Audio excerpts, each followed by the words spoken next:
दोस्तों, इस वक्त हमारे साथ हैं डॉक्टर पार्वती तिर्की।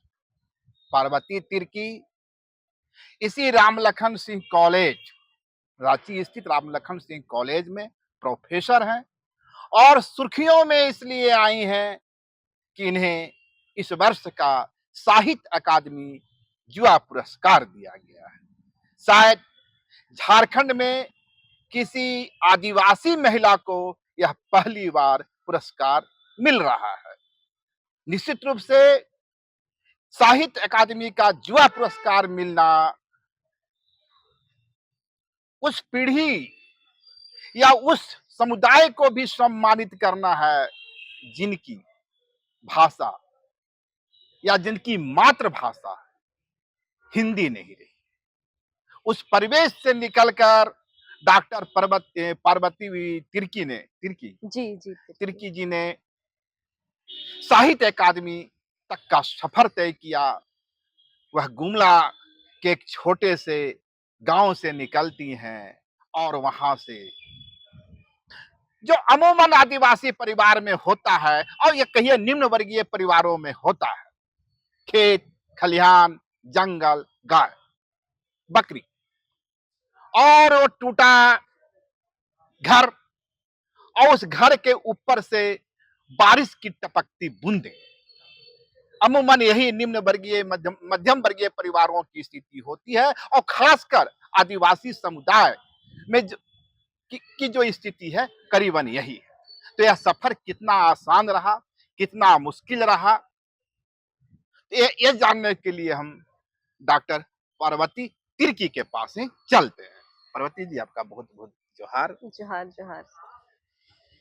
सबसे पहले तो आपको बधाई, जी, इस आपका इतनी बहुत कम धन्यवाद। उम्र में आपने ये मुकाम हासिल किया। आपका जो यह उपलब्धि है झारखंड के तमाम युवाओं के लिए, आदिवासी समाज के लिए तो है ही है, जी, झारखंड के तमाम युवाओं के लिए एक प्रेरणा है। हाँ, जी।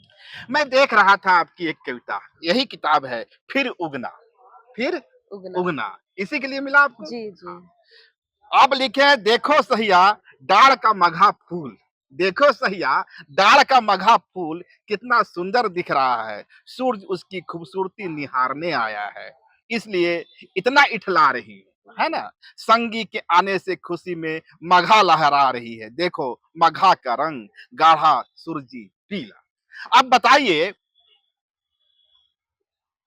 कि ये जो इठलाना, जी।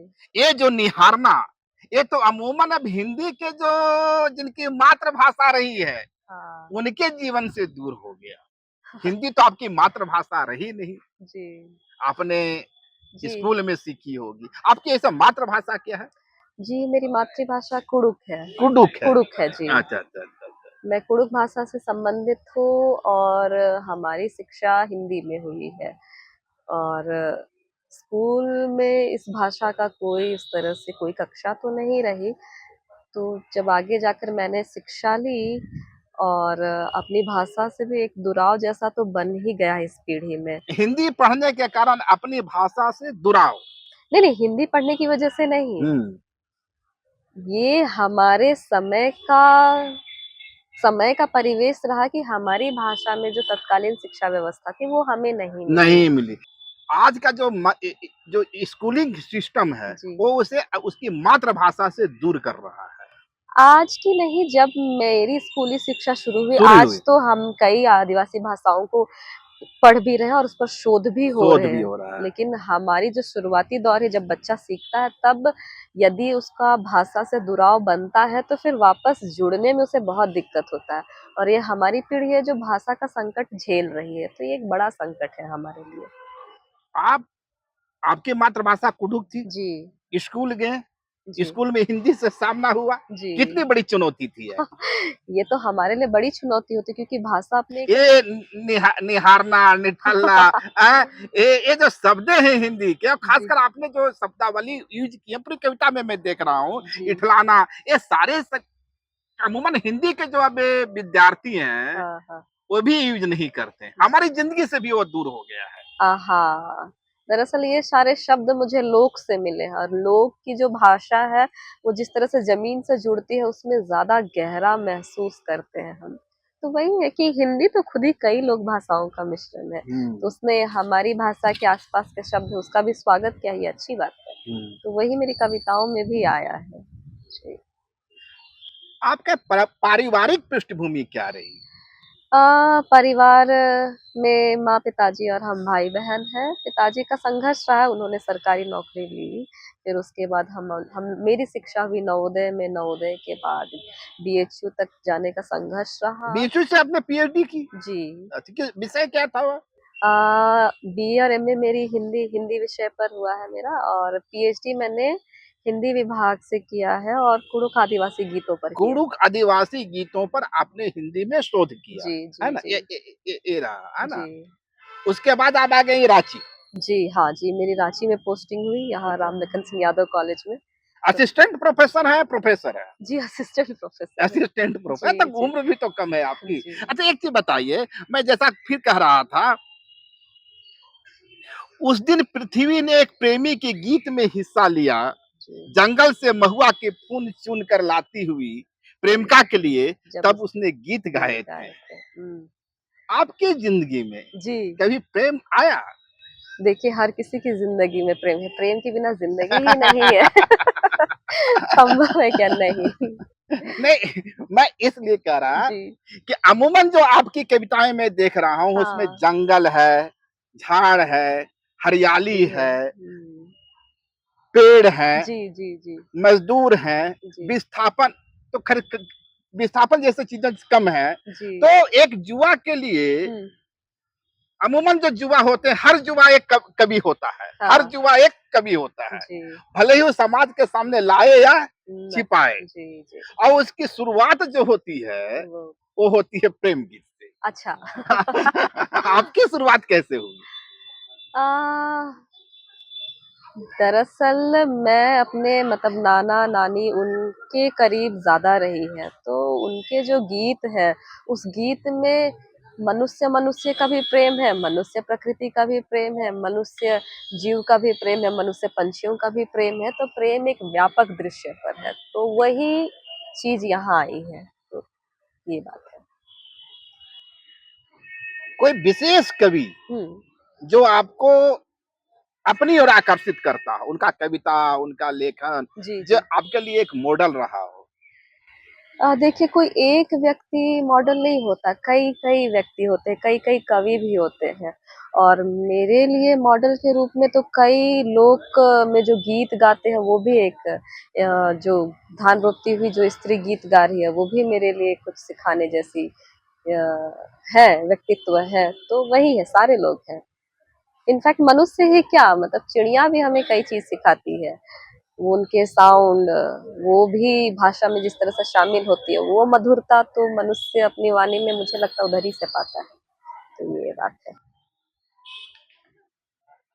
अक्सर हम लोग जड़ से कटते जा रहे हैं। जी। जिस तरह शहरीकरण हो रहा है, नगरीय सभ्यता का विकास हो रहा है, अब वो गाँव गाँव नहीं रहा और वो गाँव का मिजाज नहीं रहा। जी। कभी हम लोग शहर में देहात में छत पर सोते थे हाँ, और छत पर सोते हुए आसमान को निहारते देखते थे, थे। और हुँ। आसमान में जो बदलती आकृतियां थी उससे हम हाँ। लोग अंदाज लगाते थे कि आने वाले दिनों में क्या होने वाला है, बारिश होगी, सुखाड़ होगा। क्या तो होगा? आपने जो इन शब्दावलियों का प्रयोग किया है, हुँ, ये हुँ। प्रकृति के कितने निकट रहे हैं अब? ये शब्दावली में जो सामाजिक ज्ञान छुपा हुआ है पुरखों का, वो भी आया है। जैसे नगदौना चिड़िया के बारे में, जरला चिड़िया के बारे में जब पुरखे बोलते हैं या फिर वो हवा का रुख यानी भंडारकोना दिशा का अनुमान उन लोगों ने लगाया है। तो ये सारा एक नॉलेज सिस्टम है जो गीतों के माध्यम आता था। अभी हम उस गीत को सुन ले रहे हैं तो वो नॉलेज सिस्टम का हम हिस्सा भी नहीं हो पा रहे हैं और ये एकेडमिया हमें उस तरह का नॉलेज नहीं दे सकता है, जो हमें पुरखे देते हैं, उनकी स्मृतियों में जो गीत देते हैं। तो उसको जब मैंने विश्लेषित किया, समझा तो उसको भाषा में, शब्द में मैंने उतारने की कोशिश की, जो भी भाषा मेरे आस-पास रही उसके उसी ज़मीन पर। हिंदी में आप सहज हैं अब कि आज भी अपनी मातृभाषा कुड्डुक की याद आती है? भाषा, हर भाषा प्रेम है, तो यही है। हिंदी ने कुड़ु का स्वागत किया, उसके शब्द के साथ जिस तरह से संवाद किया, ये बड़ी बात है। तो ये है कि भाषा के लिए होना चाहिए कि हमारे बच्चों का दुराव उस भाषा से भी ना हो, वो तमाम भाषाएँ सीखें, तमाम भाषाओं की जो विविधता है, सारी चीज़ें सीखें। सारी चीजें जी, सीखें। जी, अ, रामदयाल मुंडा जी। कहते हैं, जे नाचे जो नाचे से से बाचे। बाजी। नाचना ही जीवन है, गाना जी, ही जिंदगी जीवन। है। हाँ, आदिवासी समाज की जो फिलोसफी रही है, जी। परवर्ती तिर्की उससे कितना प्रभावित है? ये दरअसल जे नाची से बाची इसको लेकर हमारे उधर कहावत भी है, मतलब चलना ही नृत्य है। चलिए हम लोग भी खड़ा हो जाए तो जो नाची से बाची, आइए थोड़ा खड़ा हो जाते हैं। जो नाची से बाची और हम हाँ। लोग बैठे हुए हैं तो ये तो मजा नहीं आया। तो जी, ये जो आदिवासी समाज का एक फलसफा है, इसके जी, गहरे निहितार्थ हैं, जी, जी। जो नाची से बाची। हाँ, हाँ। बात दरअसल ये है कि जब आदिवासी नृत्य करते हैं, तो वो समूह में एक-दूसरे का हाथ पकड़ते हैं। जब वो हाथ पकड़ते हैं और धरती की ओर झुकते हैं, तो वो अपनी कृतज्ञता धरती से प्रकट कर रहे हैं। धरती उन्हें अनाज देती है, आवास देती है और तमाम आधारभूत चीज़ें देती है, जिससे जीवन रूप लेता है। तो नृत्य करने से हम वाक़ई बचते हैं, क्योंकि हमारे जो पैर हैं, वो ज़मीन पर टिकते हैं और एक उनकी फ़िलॉसफ़ी है, उनका नज़रिया है कि पृथ्वी की दिशा में ही वो अखड़ा में घूमते हैं, दाहिने से बाएँ, पृथ्वी हम्म। वही घूम रही है। तो ये फ़िलॉसफ़ी, इसलिए आरडी मुंडा ने क्लॉकवाइज या anti anti clockwise? Clockwise. Anti जी, क्लॉकवाइज। जी, जी। तो ये बात है, तो वही है, उनके नृत्य में ये मतलब यह मूल्य छुपा हुआ मूल्य है। छुपा हुआ जी, है। आपकी कविताएं मैं देख रहा था, जी। हमें उसमें आदिवासी समाज का प्रेम तो नजर आता है, हाँ, उसकी सामूहिकता तो नजर आती है, उसका हाँ, सौंदर्य बोध तो नजर आता है, उसके दिलों की अनुभूति तो नजर आती है, हाँ, लेकिन हाँ, लेकिन संघर्ष नजर नहीं आता, विस्थापन नहीं नजर आता, उसके जिंदगी में जो पीड़ा है, जी, जी। हाँ, विस्थापन है, बेरोजगारी है, हाँ, ये हाँ। मुद्दे युवा कवित्री पर्वती तिर्की से दूर क्यों हो गए? है इसलिए विस्थाप कि आपने पढ़ाई की, नौकरी लग गई नहीं, नहीं, नहीं, नहीं, है? बात ये है कि हमारी वाचिक परंपरा में जो एक बड़े फलक पर संघर्ष की चीज़ें, स्मृतियाँ शामिल हुई हैं, पुरखे किसी और चीज़ को लेकर गीत गाए हुए हैं, बिरसा मुंडा का आंदोलन होता है तो फिर नए गीत जुड़ते हैं। तो हम्म। जीवन का सिलसिला अभी इस मोड़ पर मेरी ये कविता, और इस मोड़ पर पहला पहला मेरा प्रतिरोध दर्ज हुआ है कि भूला भूत को हमने विस्थापित कर दिया है, संभव हाँ। है आगे आए। तो वही अच्छा। है, भूला भूत के विस्थापन पर कौन बोलता है? क्यों हम्म। नहीं बोलता है? हम्म। जब मैंने नाना से वो कहानी सुनी कि अरे! ये तो बड़ी अद्भुत चीज़ हमारे जीवन से गायब हम्म। कर दी गई। हम्म। तो ये बात है।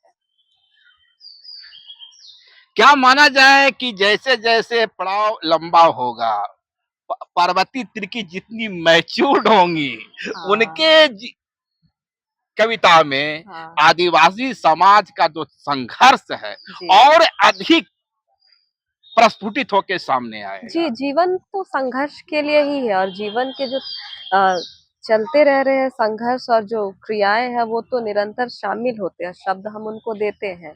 तो बात वही है कि हमारे शब्द उन संघर्षों से तालमेल बिठाते हुए आएँगे। जी, आज जहां झारखंड का समाज है जी, और कवि कवि और खासकर कवित्री, जी, जी, इनकी दृष्टि बहुत दूर तक जाती है, जी, बहुत बहुत संवेदनशील आंखों से वे चीजों को देखती है। आज जब झारखंड में आप डेमोग्राफिक चेंज देख रहे हैं, जी, जी, आदिवासी समाज का जो संस्कृति है वो कहीं न कहीं संकट में घिरा दिख रहा जी, है। जी, वो अपनी प्रथा, अपनी परंपरा, अपनी रस्मों रिवाज से जी, जी, चाहे तो दूर जा रहा है या उस पर एक विजातीय संस्कृति का दबाव बढ़ रहा जी। है। हुँ, आप कह सकते हैं कि जिस तरह का जो एजुकेशन सिस्टम आया है या हुँ, तैयार किया गया है, हुँ। यहाँ दो विजातीय जी, जी, कल्चर के बीच में क्लैश भी नजर आता है। जी। आप इसे किस रूप में देखते अनुज लुगुन ने एक बात कही थी अपनी कविताओं पर कहते हुए कि हमारा जो आदिवासियों की जो घड़ी है, और जो इस समय जो तत्कालीन समूह निवास तथाकथित सभ्यता की जो घड़ी है, उसका जबरदस्त हैं? संघर्ष है, संघर्ष है। संघर्ष है। तो आदिवासी जिस परिवेश के लिए संघर्ष कर रहे हैं, और उनके संघर्ष को जिस तरह से दबाया भी जा रहा है, इस बात को, इस चीज को समझने की देरी हो रही है और ये नुकसानदेह है, चूंकि वो जंगल बचा रहे तो वो जीवन को बचा रहे जीवन हैं। को बचा रहे जी हैं। बिल्कुल। और नदी बचा रहे हैं तो वो जीवन को बचा रहे हैं, तो उनकी जो लड़ाई है और वो जब व्यापक जीवन है। को बचा रहे हैं तो कहीं न कहीं वो सबकी आदमियत को लड़ाई है, बचा रहे हैं, बिल्कुल बिल्कुल। मानव को बचा रहे जी हैं। जी, वो इकोलॉजी को बैलेंस करने की बात कर रहे हैं, तो इसमें मनुष्य का जीवन है, तो ये बड़ी बात है, इसको समझना पड़ेगा। नहीं तो फिर जीवन अगर नहीं है तो फिर तो आपको बचेगा लगता है कि आदिवासी समाज की जो परंपरा है, रस्म रिवाज है और उनका जो सब शासन की परंपरा, आजकल पेशा के मामले में स्वशासी व्यवस्था स्वशासी की। व्यवस्था की काफी चर्चा हो रही है। आपको लगता है कि इसे सहेज कर रखने की जरूरत है? और देखिए, हाँ, आदिवासियों की स्वशासी व्यवस्था में जो महत्वपूर्ण चीज है, जो मूल्य है, उसको तो निश्चित बचाए जाने की आवश्यकता है, क्योंकि जो सामूहिकता है, जो समरसता है, जो सहजीवन है, अगर वो सहजीवन की खूबसूरती धरती पर नहीं बचेगी तो फिर क्या बात है। नगदौना चिड़िया नहीं बचेगी तो फिर जंगल का बाघ नहीं बचेगा, तो फिर जंगल के वे छोटे जीव नहीं बचेंगे तो फिर क्या रह जाएगा। हम आगे पीढ़ी को क्या देना चाहेंगे, क्या देंगे, तो ये। पर दौनी चिड़िया जिसकी चर्चा कर रहे हैं आप, हाँ। ये जो शहर में 10-10 या 20-20 हम्म। मल्टी स्टोर बन रहे हैं, अब वो चिड़िया कहाँ बचेगी? अभी हम हाँ आप जब चर्चा कर रहे हैं तो इस पेड़ के ऊपर से एक चिड़िया की चहचहाट आ रही है। हाँ अमूमन मुझे लगता है कि मैं महीनों के हाँ। बाद इस चहचहाट को सुन पा सुन रहा हूँ। अच्छा। एक अपार्टमेंट में तो चहचहाट गायब हो गया गायब हो साहब। गई है, हाँ। और वो 4x4 या 2x2 के फ्लैट को ही पूरी दुनिया मान बैठे। जी, जी। हाँ, इस बात को हमें समझना होगा कि इसके बिना तो जीवन सुंदर नहीं होगा। अब उसकी आवाज़ से ये कैंपस सुंदर लग रहा है। और ये तो निश्चित है कि शहरी व्यवस्था में हम नहीं सुन पाते हैं। तो इस जीवन को हम समझते हुए एक तालमेल और एक संतुलन बनाने की कोशिश करें तो बेहतर होगी। एक कवि के रूप में, जी। कवित्री के में अनुज लगुन को आप किस रूप में देखते हैं? क्या इंस्पायर करते हैं वे?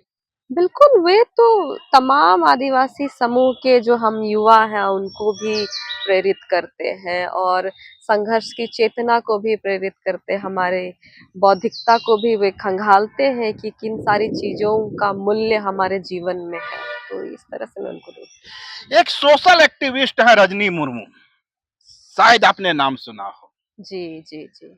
सबशासी परंपरा जो आदिवासी समाज की है, इसकी तो इज्जत करते हैं, जी, लेकिन इसके साथ ही वे सवालिया निशान भी खड़ा करते हैं। उनका मानना है जी, कि आदिवासी समाज का जो सबशासी परंपरा है, सब शासन की परंपरा, हजार वर्षों की परंपरा है, जी। उसमें महिलाओं की भूमिका महिलाओं की भूमिका स्वशासी व्यवस्था में सीमित है? ये उनका है। आप इसे, आपको लगता है कि आदिवासी समाज का जो स्वशासन की प्रक्रिया या उसकी जो सामूहिकता है, उसमें महिलाओं की आवाज थोड़ी मंद हो गई है? नहीं, मुझे नहीं लगता। मैंने तो सबको गीत गाते हुए सुना है, खेत पर काम करते हुए देखा है, जंगल जाते हुए देखा है, फुटकल तोड़ते हुए देखा है, तो मुझे नहीं लगता। दोनों के संतुलन से। संतुलन है। हाँ, संतुलन से। ये जो गैर आदिवासी समाज में महिला और स्त्री के बीच में अधिकारों को लेकर संघर्ष की जो स्थिति बनती है, हुँ। आदिवासी समुदाय में वह नैसर्गिक है, माने दोनों बराबरी पर खड़े हैं। दोनों की सहभागिता तो संतुलित दिखाई पड़ती है जब मैं पुरानी व्यवस्था में देखती हूँ, यानी मेरा जो आसपास का परिवेश रहा है। मैंने तो अपने नाना-नानी सबको खेत पर काम करते हुए भी देखा है, जंगल जाते हुए भी देखा है, अखड़ा में साथ में नृत्य करते हुए भी देखा है, मांदर बजाते हुए भी देखा है। तो अभी की जो व्यवस्था है उसमें अधिकार को डिकोड करना पड़ेगा हमें कि इस व्यवस्था पर किस तरह से हम अधिकार को डिकोड करते हैं और स्त्री पुरुष कहाँ स्टैंड करते हैं। आपकी शुरुआत हुई ग्रामीण परिवेश से जी, और एक आदिवासी समाज के साथ जी, जी। आप अखड़ा में डांस किए, नाचे, नृत्य जी, किए, बिल्कुल, बिल्कुल, बिल्कुल। कभी जंगल गए? हम अखड़ा में ही खड़े हैं। कभी जंगल गए लकड़ी बिल्कुल। लाने के लिए? अभी मैं राम लखन सिंह यादव कॉलेज में पोस्टेड हूँ और इस कॉलेज की खास बात ये है कि यहाँ पर अखड़ा है और इस अखड़ा में हम नृत्य भी करते हैं, गीत भी गाते हैं। सरहुल का पर्व होता है तो सखुआ फूल भी लाने सब जंगल जाते हैं। जाते हैं। जी, जी, जाते हैं। परंपरा से कटाव नहीं हुआ। नहीं, नहीं, नहीं, उससे कटने से तो जीवन उस तरह से सुंदर नहीं रह जाता है। डॉक्टर पार्वती तिर्की का आज की युवाओं के लिए क्या संदेश होगा? हाँ, अपनी जो जीवन की जो मुख्य सवाल है, उसको ध्यान से देखने की ज़रूरत है और स्मृतियों को पुरखा स्मृतियों को समझने की भी ज़रूरत है और तत्कालीन व्यवस्था की जो कमी-बेसी है और उनके क्या लूप होल्स है, वो सारी चीज़ों को हमें समझना होगा। आगे की आपकी योजना क्या है? अब हाँ? फिर उगना, ये जो फिर उगना है, जी, अब फिर कब उगेगा? माने आने वाली जी। आपकी आपकी आने वाली कोई कृति है, जिस पे काम चल रहा है? मैं यदि चाहें तो लिख रही हूँ, आगे आए तो देखा जाएगा। जी, बहुत-बहुत शुक्रिया, जी, आपने समय आपका भी दिया शुक्रिया जी। और हमारा तो यही दुआ होगा कि जी, आप चाँद तारों को छुएँ। जी, आपका धन्यवाद। जी, जी। अगर खबर पसंद आए तो आप क्यूआर स्कैन कर दें हमारा साथ। आपका एक छोटा आर्थिक सहयोग है हमारा बड़ा हौसला। द भारत मित्र, बुलंद भारत की बुलंद तस्वीर।